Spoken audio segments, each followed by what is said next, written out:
Hi guys, this is Happy Days and welcome to my Hearthstone Arena series. This series is aimed at people past the beginner stage and moving into intermediate who are really enjoying playing Arena and are looking to improve their average win rate to get more gold and card prizes. In this series I'm going to cover advice, giving you tips on which class to choose out of the three available, tips on how to draft a solid selection of minions, and it's just some advice on how the mana curve, which you can see at the bottom of the screen here, it'll fill up as we're picking our draft, how your mana curve can affect your arena success. Just so you know, I use Trump's and Anti-Gravity's excellent arena guides. That's helped me learn how to draft better arena decks. So please check out links to their guides in my description. During the matches, I'm going to explain to you what I mean by mana drop, card advantage, and board control, and how mastering these three things can really help push your average win rate a lot higher in Arena. So with all that said, let's get started. Don't forget to join us for Happy Days. Leave a comment, like and subscribe, and let me know what you want to see more of in the Arena. So, out of the three heroes here, we've got Priest, Warlock, and Rogue. Rogue's known as one of the stronger heroes in Arena. She has a lot of utility spells, some strong removals, and she also has a weapon, several weapons she can equip, so we're going to go with her today. Watch your back. Okay, out of the first three, the SI7 agent is a really strong 3-drop.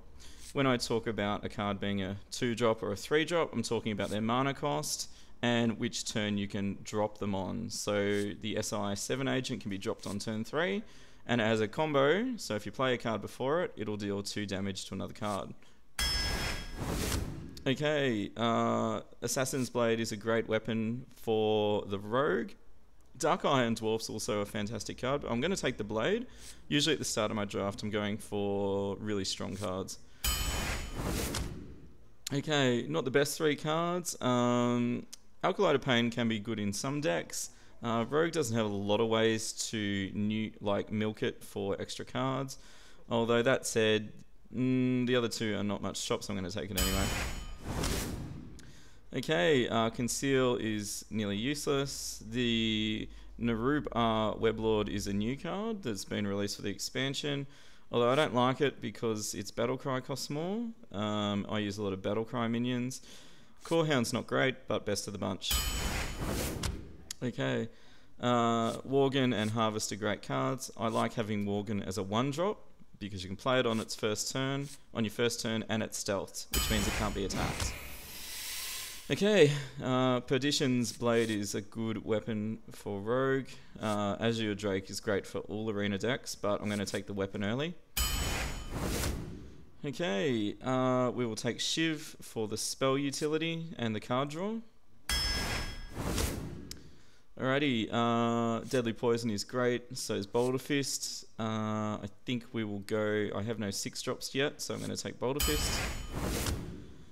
Flesh Eating can be good on Rogue, so whenever a minion dies, either side, enemy or friendly, it gets 1 attack. Probably the best one here. Okay, not the best 3 rares. Blade Flurry can do a lot of damage, but you've got to give up your weapon to do it, so I don't like that.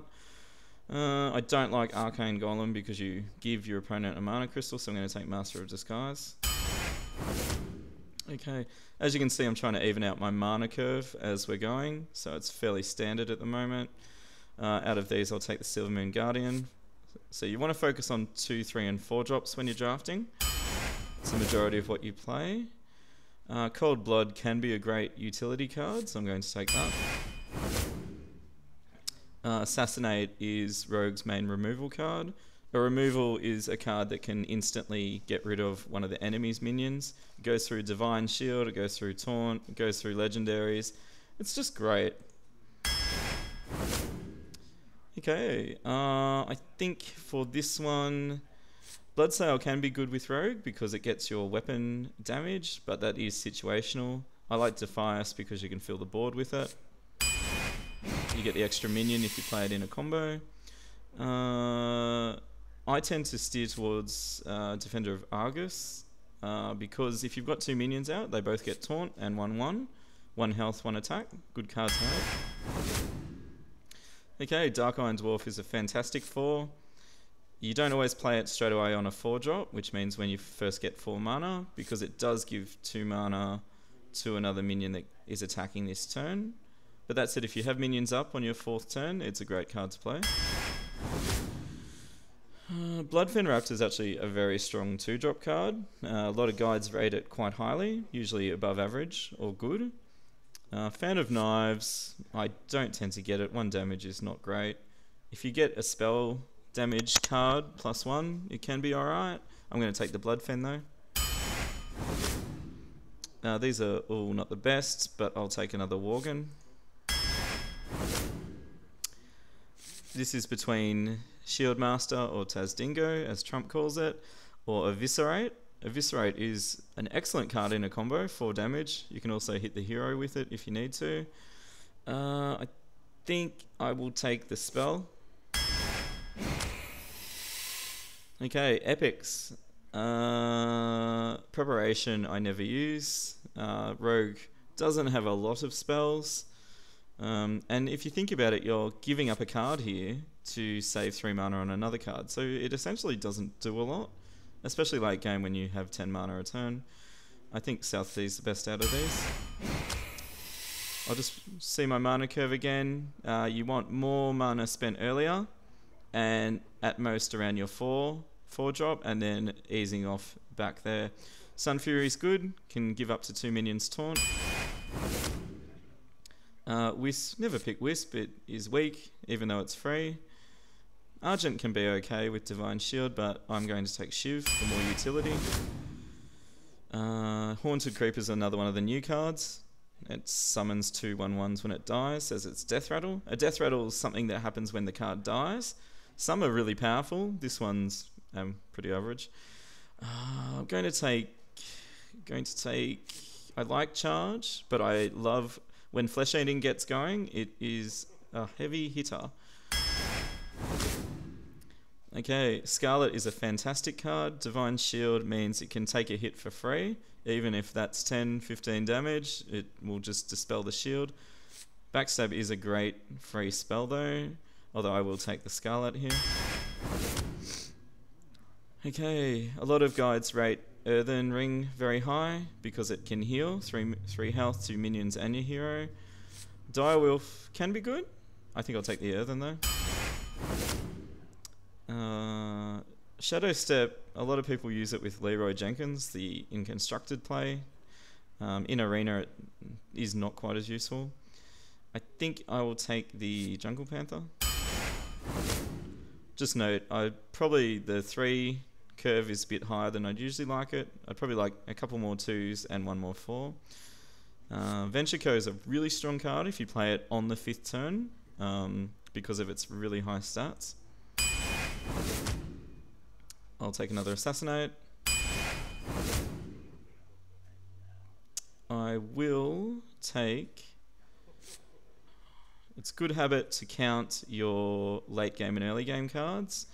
A lot of top players say you need 5 to 10 late game cards, so that's 5 and above, not including spells. 1, 2, 3.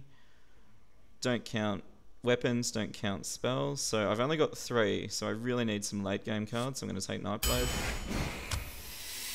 And out of these weapons, I have 1 Perdition's Blade. Did I get an Assassin's Blade? Yes, I will take another weapon. 3. I'll take a Wild Pyromancer. I'll take the weapon. Okay, so that's how you draft your arena deck. Check the guides in the description if you want some insight into why I chose cards over other cards.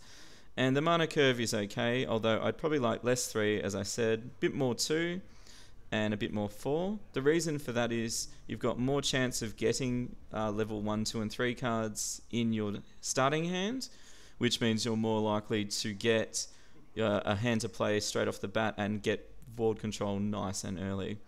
Okay, don't forget to leave a comment, like or subscribe. The next video will be our first match with our Rogue deck. Okay, thanks guys, be happy, see you.